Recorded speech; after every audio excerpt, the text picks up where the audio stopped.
रपन below जगत अपना ने बोले वचन रूप जनुसाने। मेरे प्रण की पूर्ति इस रूप में होगी, मैंने स्वप्न मात्र में भी कल्पना नहीं की थी कि मेरा मनोरथ रूपी कल्प वृक्ष आज पुष्पित पल्लवित होने से पूर्व ही धूल धूसरित हो गया। मेरे द्वारा प्रण किया गया था, जिसे सुनकर ये द्वीप द्वीपांतर के नृपाल इस रंग अवनी तक उपस्थित हुए। सभी के द्वारा अजगो पर बल आरोपित किया गया, किंतु किसी भी राजा के द्वारा बल लगाने पर अजगो अपने स्थान से विस्थापित नहीं हुए। तो एक उपक्रम यह देखने को प्राप्त हुआ, सामूहिक रूप से 10-10 हजार राजाओं के द्वारा अजगो पर बल आरोपित कर दिया गया। आपको विचार करना चाहिए था कि यदि 10,000 राजाओं के सामूहिक बल से अजगो 2 खंडों में परिणत हो गए तो क्या सीता किसी मंदिर का प्रसाद है जिसे 10,000 राजाओं में वितरित कर दिया जाएगा? आपको विचार करना चाहिए था, किंतु आप सभी के द्वारा वह भी नहीं किया गया। एक उपक्रम और देखने को यह प्राप्त हुआ, जब सामूहिक रूप से आप सभी ने बल आरोपित किया और उसके उपरांत भी अजगो अपने स्थान से विस्थापित नहीं हुए, आपने अपने हृदय से हार को स्वीकार कर लिया और हृदय से हार स्वीकार करने के पश्चात आपको मेरी इस मिथिला का परित्याग कर देना चाहिए था, किंतु आप सभी के द्वारा वह भी नहीं किया गया। आप पुनः अपने अपने आसनों में आसीन हो गए। आप सभी को अभी भी यह आशा है कि राजा जनक के द्वारा कोई दूसरी युक्ति निकाली जाएगी। आप सभी श्रीहत हो गए। ये श्रीहत भय,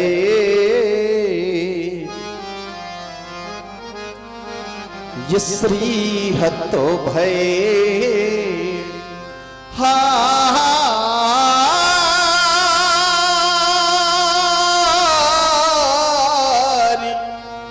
राजा। आप सभी ने हृदय से हार को स्वीकार कर लिया।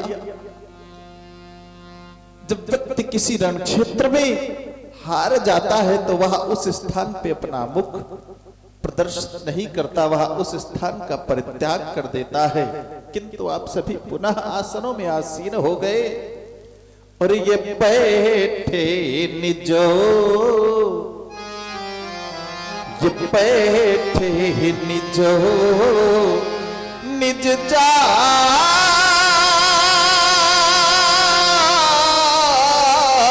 समाजा। कब? जब श्रीहत भय। मेरे द्वारा प्रण किया गया था, मेरे प्रण को सुनकर ये द्वीप द्वीपांतर के नृपाल यहाँ पर उपस्थित हुए। वो दीप दीप के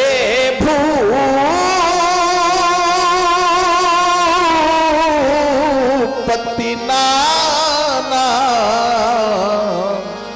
और ये आए सुनी। मैंने किसी को व्यक्तिगत रूप से आमंत्रित नहीं किया था, ये आए सुनी हम जो ये पनठाना, ये दीप दीप। केवल द्वीप द्वीपांतर के नृपाल ही नहीं, यहाँ तो देवता और दैत्य भी उपस्थित हुए। वो देव तनुज, वो देव तनुज धरि मनुजी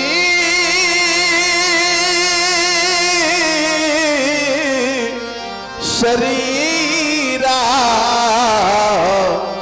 और ये विपुल वीर, ये विपुल वीर आए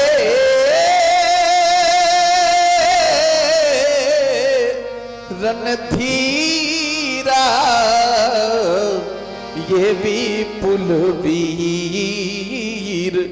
यदि किसी वीर के द्वारा अजगों को 2 खंडों में पंडित किया जाता तो उसे 3 महती विशेषताएं उपलब्धियां प्राप्त होती। कौन कौन सी? ये कुंवरी मनोहरी, मनोहारी कन्या प्राप्त होती उस वीरवर को। कुंवरी मनोहरी विजय बड़ी, ऐसी वैसी विजय नहीं, त्रिभुवन की विजय प्राप्त होती।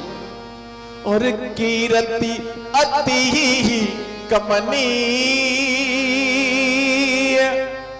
किंतु अब तो ऐसा प्रतीत हो रहा है कि ये पावनी हार वो विरंच जनु रचो न धनु दमनी। आप सभी लाभ सुनकर के आए थे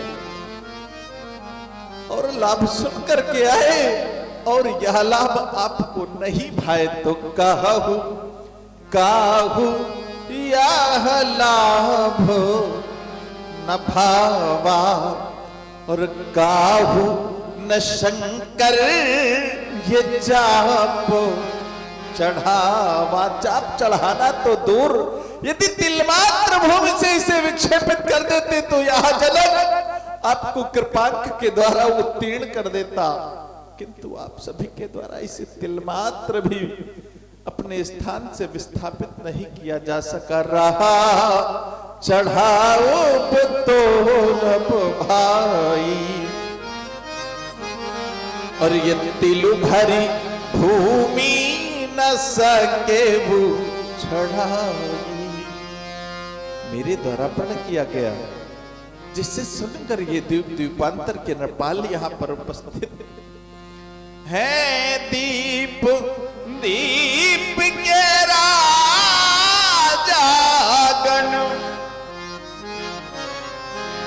हम किससे कहें बलशाली है। अब मुझको तो ये विश्वास हुआ कि ये पृथ्वी वीरों से खाली है। यदि पूर्व में भी ऐसा ज्ञात होता कि यह स्थिति होगी तो मैं ऐसा प्रण कदापि नहीं करता। यदि प्रथम विचार किया होता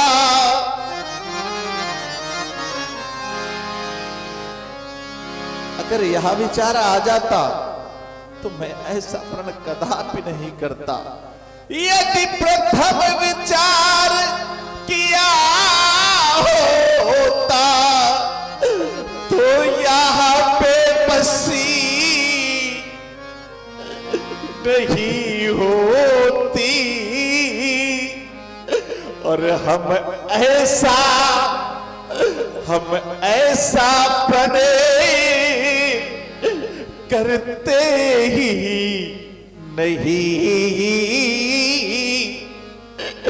और ऐसी हंसी नहीं होती। अब विचार करता हूं कि क्या प्रण का परित्याग कर दूं तो छत्र तो यह कहता है कि समाज के लोग क्या कहेंगे। राजा जनक, तुमने अपनी पुत्री के लिए अपने प्रण का परित्याग कर दिया। अब यदि हम अपना प्रण छोड़े तो ये धर्म जाए फिर लज्जा है। और यदि प्रण का परित्याग नहीं करते तो ये पुत्री सीता कुंवारी ही रहे। क्या करूं हमारा वश क्या है। विचार कीजिए, जिस समय मिथिला में 12 वर्षीय भीषण दुर्भिक्ष था, मुनिजनों के साथ मंत्रणा हुई थी और उस मंत्रणा में स्वर्ण महल से उस पुंडरीक क्षेत्र का भूमि शोधन बतलाया गया। रानी सुनैना के साथ में उस पुंडरीक क्षेत्र में भूमि शोधन कर रहा था। हल कर क्षण से जो ज्योति मिली, घृत डाल के हम लोग बढ़ा ना सके, जिस वीर की आश में प्रणय किया, उस वीर से तुमको मिला ना सके। विचार कीजिए, जिस पुत्री को दुल्हन की तरह सजाया गया हो, उस पुत्री की बारात ना आए, क्या स्थिति होगी उस पिता के हृदय की। दुल्हन का साज सजाया सभी, पर द्वार पे डोली मंगा न सके, वो विधि रूठ विधाता गया हमसे, हम मांग सिया की भरा ना सके, हम मांग सिया की भरा ना सके। पुत्री की विदाई हो रही थी, माँ रो रही थी, उस बेटी की सखियां रो रही थी, बंधु बांधव परिजन सभी रो रहे थे। सहसा उस बेटी के द्वारा रुदन करते हुए मां से एक प्रश्न किया गया, मां ऐसा कौन सा कार्य इस बेटी के द्वारा किया गया जिसके कारण आज यह बेटी इस परिवार से विलग हो रही है। मां भी रो रही थी और बेटी को धैर्य पूर्वक समझा रही थी। मां ने बेटी को समझाया, बेटी ये संसार की रीति है, हर एक बेटी को एक न एक दिन दुल्हन बनकर के जाना ही होता है। मैं भी एक दिन दुल्हन बनकर के ही आई थी। मां बेटी को धैर्य पूर्वक समझा रही थी। मां कहती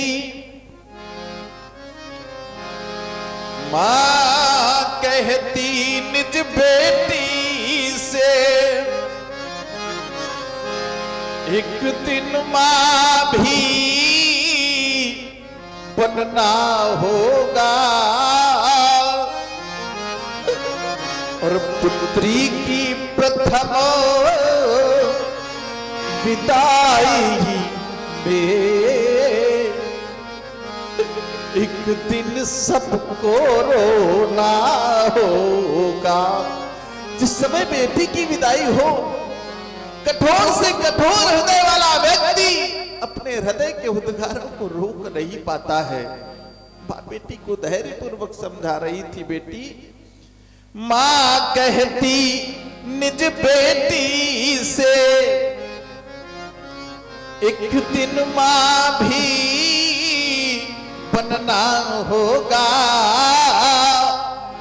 और पुत्री की प्रथम विदाई में एक दिन सबको रोना होगा। कौन नहीं रोता है बेटियों की विदाई। जो जीवन में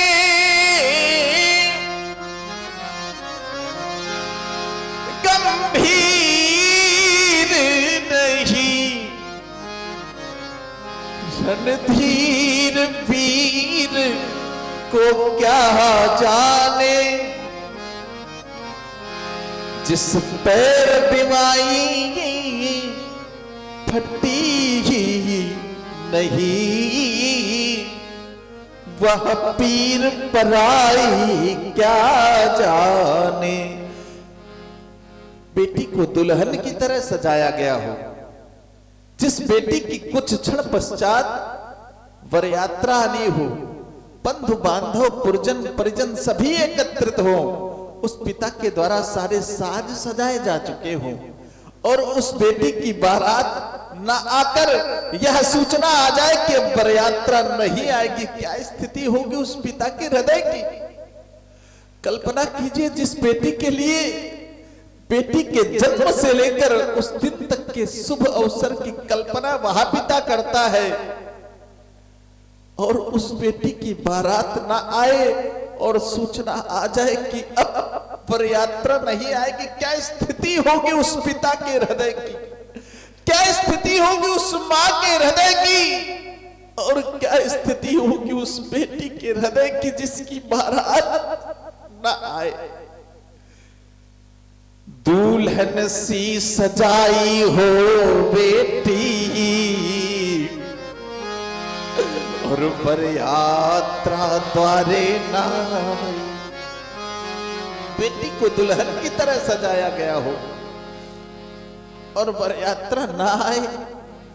दुल्हन सी सजाई हो बेटी और बरयात्रा द्वारे ना आए, तो फिर उन मातु पिता के हृदयों को कैसे धीरज धरना होगा। मां कहती निज बेटी से एक दिन मां भी बनना होगा। वहीं पर बैठा पिता भी रो रहा था। पिता के रुदन करने का कारण जब परिवारिक जनों के द्वारा पूछा गया, आप क्यों रो रहे हैं, तो पिता ने कहा कि जिस बेटी को आज तक सारे निर्णय लेने की स्वयं में स्वतंत्रता थी, आज से वह बेटी परतंत्र हो जाएगी। और परतंत्रता में तो स्वप्न मात्र में भी सुख नहीं है। जो बेटी स्वयं सारे निर्णय लेने में सक्षम रहती थी, आज से वह बेटी दूसरों के निर्णयों पर आश्रित हो जाएगी। और परतंत्रता तो स्वप्न में भी सुख नहीं प्रदान करती। पराधीन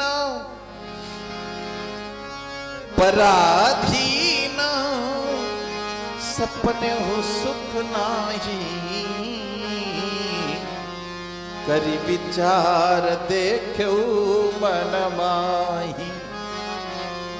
पिता ने कहा बेटी को संसार की सारी वस्तुएं दे दी जाए, सारे वैभव सुख सुविधाएं प्रदान कर दी जाए, किंतु क्या एक पिता के हृदय को शांति, एक पिता के हृदय को शांति कभी नहीं प्राप्त होती। विचार कीजिए, जिस बेटी को पाल पोष कर इतना बड़ा किया गया हो और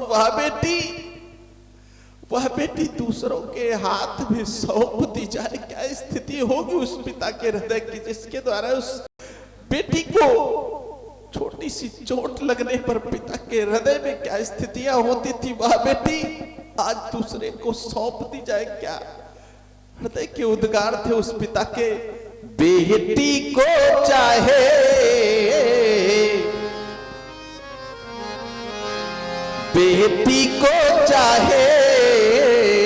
रोते हुए वह पिता कह रहा था, सब कुछ दे दूं। पिता कह रहा था, जितना भी मेरे द्वारा अर्जित किया गया है वह सारा सुख, सब धन, सब कुछ दे दिया जाए, किंतु क्या पिता के हृदय को शांति नहीं प्राप्त होगी। बेटी को चाहे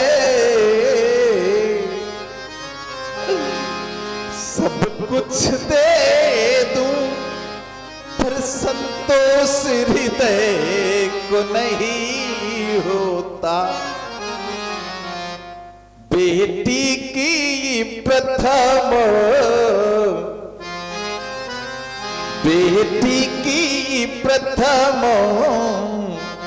विदाई में हर पिता यहाँ देखा रोता। बेटी की प्रथम विदाई में हर पिता यहाँ देखा रोता। जैसा प्रतीत हो रहा है कि मेरा सहयोग किसी के द्वारा नहीं किया गया, किसी के द्वारा मेरे प्रण में सहयोग नहीं किया गया, किसी ने मेरी सिया का भी हाल नहीं जाना, और आज मेरा प्रण असफलता की ओर है। और जब किसी नाविक की नाव मझधार में होती है, क्या स्थितियां होती हैं। आज इस सिरध्वज के हृदय में विचार रूपी नौका गोते लगा रही है। कभी विचार आता है कि प्रण की पूर्ति अवश्य ही होगी, किंतु कभी कभी ऐसा भी प्रतीत होता है कि यदि प्रण की पूर्ति न हुई तो क्या होगा मेरी बेटी का, क्या होगा मेरी लाडली का। आज स्थितियां परिस्थितियों में परिवर्तित हो चुकी हैं। जब किसी नाविक की नाव मझधार में होती है, क्या स्थितियां होती हैं। जब नाव भंवर में फंसती है तो माझी का मन घबराता है। जब नाव भंवर में फंसती है तो माझी का मन घबराता है। तब दुखियों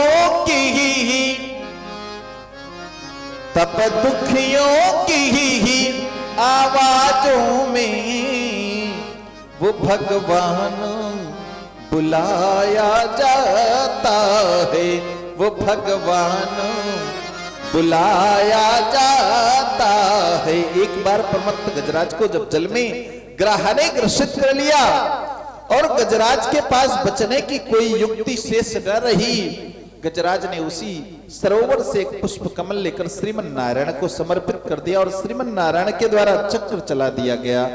जब ग्राह ने गज को पकड़ लिया, तन डूब रहा था जब जल में, तब पुष्प कमल का वो सुन लिए, फिर चक्र चलाया था पल में। तब शक्ति सिंधु में वो दीन बंधु मिल गया, बताया जाता है, मिल गया बताया जाता है। और अब मेरी अंतिम घोषणा, अब जनिको माखे भट्टवानी, ये वीर विहीन मही में जानी। अधिवेशन समाप्त किया जाए। सीता के सखियों ले जाओ बेटी को, ले जाओ, क्योंकि हो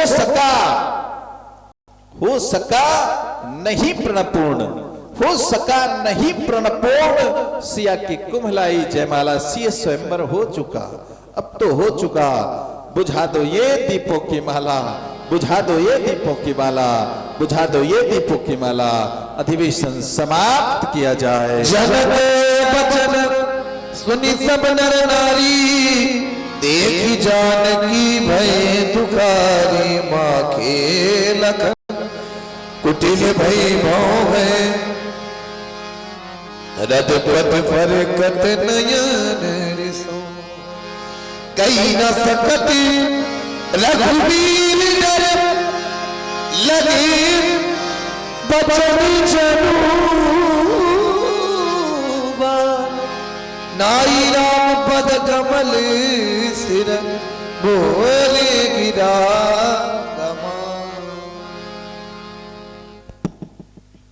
मैथिली प्रतियोगिता पर भाग लेने वाले प्रतियोगियों, पुनः आप लोगों ने राजा जनक की बारी को, राजा जनक की बारी पर कोई संयम नहीं रह गया। क्यों? क्योंकि किसी भी वीर पुरुष के द्वारा राजा जनक के प्राण की पूर्ति न हो सकी। इस धनुष को कोई तो खंडे में जब परिवर्तित न कर सका तो राजा जनक ने घोषणा कर दी, इस धरती पर कोई वीर कहलाने योग्य नहीं रह गया। अरे राजा जनक, आपके प्राण की पूर्ति करना होना और इस धनुष का तो खंडों में यह परिवर्तित न होना यह प्रमाणित नहीं करता कि इस धरती पर कोई वीर कहलाने योग्य नहीं रह गया। आप कहते हैं कि धरती पर कोई भी कहानी योग्य नहीं रह गया। अरे मेरा अनुमान तो यह कहता है कि वीर न होगे इस धरती पर तो इस धरती मां का क्या होगा। जब परदेशी राजा यहां राज करेंगे तो इस भारत मां का क्या होगा। फिर शब्द का शब्द होता है, ये कौन शब्द नहीं जानती है। और उस महान शब्द के सामने योगी ये कौन शब्द पाती है। यह समय समय पर गुना होगा, क्योंकि यह समय का पंथ निराला और समय के आगे एक दिन सबको झुकना होगा। यहां कोई नहीं है बरवाला। ये तो फिर ये कार्य धूरा तो फिर मां सीता का क्या होगा। और जब परदेशी राजा यहां राज करेंगे तो इस भारत मां का क्या होगा। जो ज्ञान भरवे या ज्ञान भरते और सीता के शिक्षा धना पर क्यों अमल का अपमान करते। राजा जनक तुम्हारे इन शब्दों ने ये जगाद की ज्वाला, ये पालकर खतर इन मंडों की माला यदि लज्जों का होता तो ये कौतुक हो जाए। पर धर्म है कई धर्म के खंभे रह जाए। कहेगा छोड़ आज मैं भी नहीं उसी के पेट में पुत्र बन जाऊंगा। कच्छप भारा भार फूल हटाऊंगा। जब ना रहेगा राजा तो ये कौन कहेगा कार मोही। ये भैंस की पताका ये लल फहराऊंगा। दूल्हा बनेंगे पीरान और दुल्हन में छिड़क की चाल ये पीरों में शिरोमणि ये लखन लाल कहूंगा। ये सच्चे छत्री ये अपमान नहीं सह सकते हैं और चुनकर सुनने की ये बात नहीं वो चुप कहते रह सकते हैं। श्री राम जी को पच्चीस जानकर भी ये ऐसी अनुचित वाणी कह डाली ये क्या फायदा कर सकते हैं। ये धरा पीरों में खाली लिखे नहीं लेन जिनके अल्पर कहते ये मन है। जिनके सिर से ऊपर उठकर होती है और सिद्ध भी जिनके गर्दनते रहता ये अस्थिर है। जिनके फल ये दूध थे लेकिन ये काट बड़ी कीती है। ये छोटे हैं लेकिन बड़े बड़े में बल भी इनसे बिछड़े रंगचित में चाकर होई तो भाई स्वागत कहे न कोई। ये कहीं जन्म अंचित वाणी तो ये विद्यमान ये रखल मन जानी सुनो भानुकुल पंकज भानु ये कौन स्वभाव नकट अभिमानु ये छोट तुम्हारे शासन पाऊं तो कंद कियो ये प्रमाण पाऊं। ये काचे घट चिंगारे फोरी ये चिको मेर मूलम जिम तोरी ये ताऊ प्रताप पैदा भगवाना ये को कापरो ये प्राणा ये कमल दान जिम चाप पढ़ाऊं तो जनपदे ये प्रमाण लेताऊं ये दोनों छत्र दंड जीवी ये ताप ताप पंजाब ये चोल कर रब शिफत तपन धरूं। बोले लखन लाल की जय। लखन सकोप वचन जे बोले डगमगानी महिंदी गज डोले शयनई रघुपत लखन निवारे प्रेम समेत निकट बैठारे। विश्वामित्र समय सूझ जानी बोले अति स्नेह में बानी। राम देख रहे हो राजा जनक बड़े दुखी हैं। राजा जनक के साथ साथ ये पूरी मिथिला सभी लोग दुखी हैं और दुखी होने का कारण केवल एक ही है धनुष का न टूटना। यह वह पावन सुंदर समय आ चुका है।